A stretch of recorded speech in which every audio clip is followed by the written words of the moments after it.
মুশরিকদের বিরোধিতা করা রাসূল মুহাম্মদ সাল্লাল্লাহু আলাইহি ওয়াসাল্লাম ভালোবাসতেন। মুশরিক কারা, শিরক কারা, যারা শিরক করে তাদেরকে বলা হয় মুশরিক, যারা শিরক করে। আমরা মনে করি ইহুদি খ্রিস্টানরা তারা হচ্ছে মুশরিক, কিন্তু তারা মাজার পূজা, তারা হচ্ছে কবর পূজা করে, তারা হচ্ছে মূর্তি পূজা করে ইত্যাদি।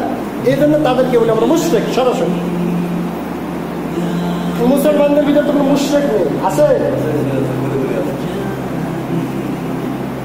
অথচ বিরোধিতা করতে হবে। অথচ তারা করতেছে মূর্তি পূজা, আমরা করতেছি কবর পূজা। তারা তো দেখে দেখে করতেছে, আর আমরা না দেখে করতেছি, কবরের ভিতর রেখে করতেছি। অথচ তারা দেখে দেখে করছে, হাত পাওয়া ব্যক্তি দেখতেছে, জিগা বের করে আসছে দিবে, এরকম আশা করা যায়। আর আপনি মাটির তলে পুঁতে রেখে তার পূজা করতেছে, তার কাছে চাচ্ছে। তারা চাচ্ছে মূর্তির কাছে, তাকে দেখে তারা তৈরি করে। আর আপনি যাকে তৈরি করেননি, কিছুই করেন, মাটির তলে পুঁতে রেখেছেন, আল্লাহ ভালো কি অবস্থায় আছে, তার কাছে কি আপনি চাচ্ছেন? তাদের চাইতে নিকৃষ্ট, তাদের চাইতে নিকৃষ্ট। অথচ এদের বিরোধিতা করা অবশ্যই করতে হবে। রাসূল মুহাম্মদ সাল্লাল্লাহু আলাইহি ওয়াসাল্লাম উম্মে সালামা রাদিয়াল্লাহু আনহা বলতে তিনি বলেন, রাসূল মুহাম্মদ সাল্লাল্লাহু আলাইহি ওয়াসাল্লাম দিন সমূহ থেকে শনিবার এবং রবিবার বেশি বেশি রোজা পালন করতেন, সিয়াম রাখতেন। শনিবার এবং রবিবার এটা কাদের দিন বলা হয়? ইহুদি খ্রিস্টানদের দিন। কাদের দিন? ইহুদি খ্রিস্টানদের দিন। আর আমাদের দিন কোনটা? শুক্রবার। আমাদের দিন শুক্রবার। আল্লাহ রাসূল পছন্দ করতেন শুক্রবারের দিনটা, দিনের কথা বলতেন। শুক্রবার মুসলমানদের জন্য ঈদের দিন, আনন্দের দিন, খুশির দিন। যেই দিন সেটা হচ্ছে শুক্রবারের দিন। আর ইহুদি খ্রিস্টানদের আনন্দ, ঈদের, খুশির দিন সেটা হচ্ছে শনিবার আর রবিবার।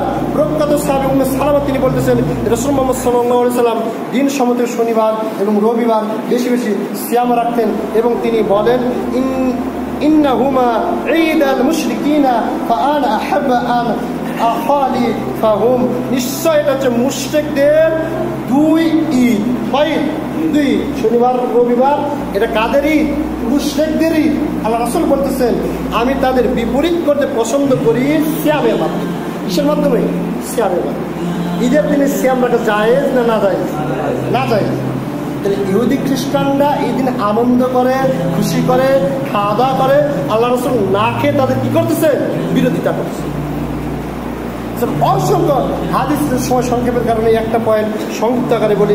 রাসূল মুহাম্মদ সাল্লাল্লাহু আলাইহি ওয়াসাল্লাম এই অসংখ্য বিরোধিতা করতেন। তিনি বলছেন, ফারাফুল মুশরিকিনা ওয়া ফিররুল লাহা ওয়াহফু শারিবা। তোমরা মুশরিকদের বিরোধিতা করো কিসের মাধ্যমে? প্রত্যেক দিন দাড়ি শেষে, নাকি প্রত্যেক দিন দাড়ি শেষে মুশরিকদের বিরোধিতা করে, এটা নাকি? আল্লাহ রাসূল বলতেছেন, তোরা মুশরিকদের বিরোধিতা করো, দাড়ি লম্বা করো, মুস্তাকে খাটো করো। মুস্তা খাটো করা, দাড়ি লম্বা করাতে কাদের বিরোধিতা করা হয়? মুশরিকদের বিরোধিতা করা। এটা আপনাকে করতে হবে। আমাদের নবী হচ্ছে মুহাম্মদ সাল্লাল্লাহু আলাইহি ওয়াসাল্লাম। কাল কিয়ামতের দিন কি নিয়ে উঠবেন আপনি কখনো কি ভেবে দেখেছেন? এত ছোট মনে করেন এগুলো আমল? এতই ছোট মনে করেন? কবরে কি আপনি কি সম্পদ নিয়ে উঠতে পারবেন? টাকা নিয়ে উঠতে পারবেন? দান সাদাকা নিয়ে উঠবেন, সেটা পরবর্তীতে যাবে। কিন্তু যখন মুনকার নাকির আসবে, আসার পরে বলবে যে তোমার রবকে, তোমার দিনকে, এবং এই যে একটা ব্যক্তি মুহাম্মদ সাল্লাল্লাহু আলাইহি ওয়াসাল্লামকে উপস্থিত করা হবে, করার পরে বলা হবে এই যে একটা ব্যক্তি, ইনি কি? তো আপনার চেহারায় দেখতেছে দাড়ি কিচ্ছু নেই, সব খান সব খান, কিচ্ছু নেই একদম। আর মুহাম্মদ সাল্লাল্লাহু আলাইহি ওয়াসাল্লাম আপনার মতো চাচা নাকি? দাড়িওয়ালা ব্যক্তি, অবশ্যই অবশ্যই দাড়িওয়ালা ব্যক্তি। এটা আপনি কিভাবে বলবেন ইনি হচ্ছেন আমার আদর্শ? কিভাবে বলবেন? আপনি যদিও বলেন ইনি হচ্ছে মুহাম্মদ সাল্লাল্লাহু আলাইহি ওয়াসাল্লাম, মুহাম্মদ সাল্লাল্লাহু আলাইহি ওয়াসাল্লামকে আপনাকে উম্মত বলে স্বীকার করবেন? বিএনপির লেবাস পোশাক এর জার্সি সমস্ত কিছু পরে আমরা খেলোয়াড় হিসেবে মনে করি, আর্জেন্টিনার জার্সি পরে সমস্ত কিছু পরে ব্রাজিলের কাছে গেলেন, আপনি ব্রাজিল দলের কাছে গেলেন, গিয়ে বললেন আমি যে ব্রাজিলের সাপোর্টার, হবে? কি করবে? সমস্ত কিছু দেখা যাচ্ছে তোমার বাড়িতে হচ্ছে আর্জেন্টিনার পতাকা উঠতেছে, তোমার গায়ে দেখতেছে আর্জেন্টিনার লেবাস পোশাক সমস্ত কিছু, আর ব্রাজিলের কাছে কি আপনি বলতেছে যে আমি হচ্ছে ব্রাজিলের সাপোর্টার। কি করবে? খুশি? হ্যাঁ, আপনার সমস্ত লেবাস পোশাক হচ্ছে ইহুদি খ্রিস্টানদের, চলাফেরা হচ্ছে ইহুদি খ্রিস্টানদের, মুখমণ্ডল হচ্ছে ইহুদি খ্রিস্টানদের নেই। আর আপনি কিভাবে রাসূল মুহাম্মদ সাল্লাল্লাহু আলাইহি ওয়াসাল্লামের সামনে গিয়ে আপনি বলবেন যে ইনি হচ্ছেন আমার নবী মুহাম্মদ সাল্লাল্লাহু আলাইহি ওয়াসাল্লাম? যদিও আপনি যদি বলেন তখনই ফেরেশতা যারা রয়েছেন নিয়ে আসবে হাতুড়ি হামবর নিয়ে এসে মারবে এক মাথায় 70 গজ দূরে আপনি চলছেন। হ্যাঁ, কি বলেন আপনি? উত্তর দিতে পারবেন না, অসম্ভব ব্যাপার। বিএনপি করে আওয়ামী লীগের চায়ের স্টলে যেরকম বসা যায় না, আওয়ামী লীগ করে বিএনপির চায়ের স্টলে বসতে আপনার ইতস্তবোধ হয়। আপনি কিভাবে মনে করেন ওই সেই কবরে একাকী অবস্থায় আমি থাকবো? সেখানে মুহাম্মদ সাল্লাল্লাহু আলাইহি ওয়াসাল্লাম আসবেন, তার লেবাস পোশাক, তার চলাফেরা, তার ধরন, তার চেহারা সরাসরি আমার বিপরীত। আমি কিভাবে বলতে পারি ইনি হচ্ছেন নবী মুহাম্মদ সাল্লাল্লাহু আলাইহি ওয়াসাল্লাম, ইনি হচ্ছেন আমার আদর্শ? কিভাবে বলতে পারি? খাটো মনে করেন, ছোট মনে করেন। অথচ রাসূল মুহাম্মদ সাল্লাল্লাহু আলাইহি ওয়াসাল্লাম তিনি দুনিয়াতে থাকা অবস্থায় বলেছেন যে তোমরা মুশরিকদের বিরোধিতা করো, দাড়িটাকে লম্বা করো, মুছটাকে খাটো করো।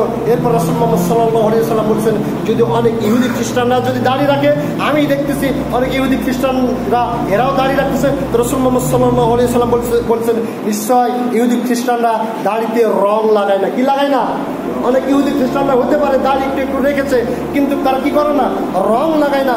সুতরাং তোমরা তাদের বিরোধিতা করো, রং লাগাও। দেখতেছেন বিরোধিতা, দেখতেছেন? আল্লাহ রাসূল বলছেন বিরোধিতা কিভাবে করতে হবে। যদি আপনি যদি দেখেন আমার এলাকায় ইহুদিরাও দাঁড়িয়ে রাখতেছে, এইরকম যদি কোনো এলাকা যদি থাকে, রাসূল বলছেন তাদের বিরোধিতা সঙ্গে তোমরা রং লাগাও, বিরোধিতা করতে হবে। তার রাসূল মুহাম্মদ সাল্লাল্লাহু আলাইহি ওয়াসাল্লাম যে হাদিস রয়েছে নাসাইতে 4695 নম্বর হাদিস, এছাড়া অসংখ্য হাদিস রয়েছে। তার রাসূল মুহাম্মদ সাল্লাল্লাহু আলাইহি ওয়াসাল্লাম বলছেন ইয়া মাআশারাল আনসারিন হামিরু ওয়া সাফিরু ওয়া খালিফু আহলাল কিতাব, এই আনসার সম্প্রদায় তোমরা তোমাদের দাড়িতে লাল এবং হলদে রং করো এবং বিপরীত করো আহলে কিতাবদের। তারা যদি এক রং করে তোমরা তার বিপরীত করার চেষ্টা করো। এছাড়াও অসংখ্য হাদিস রয়েছে। রাসূল মুহাম্মদ সাল্লাল্লাহু আলাইহি ওয়াসাল্লাম বলছেন তাসারুলু তোমরা পায়জামা ও লুঙ্গি পরিধান করো। তারা বলছেন ইহুদিরা তারা কি পরে? শুধুমাত্র ধুতি পরে, এই ধরনের পায়জামা পরে। রাসূল মুহাম্মদ সাল্লাল্লাহু আলাইহি ওয়াসাল্লাম বলছেন তোমরা কি করো? তোমরা পায়জামাও পরো, মাঝে মাঝে কি করো? লুঙ্গিও পরো। এতে পায়জামা এবং লুঙ্গি পরে কি করো? তাদের বিরোধিতা করো। যেরকম ভাবে যে শ্যাম রয়েছে আশুরার শ্যাম, আর রাসূল মুহাম্মদ সাল্লাল্লাহু আলাইহি ওয়াসাল্লাম মক্কাতে মদিনায় যখন গেলেন তারা 10 মুহররম আশুরার সিয়াম একটা পালন করলেন।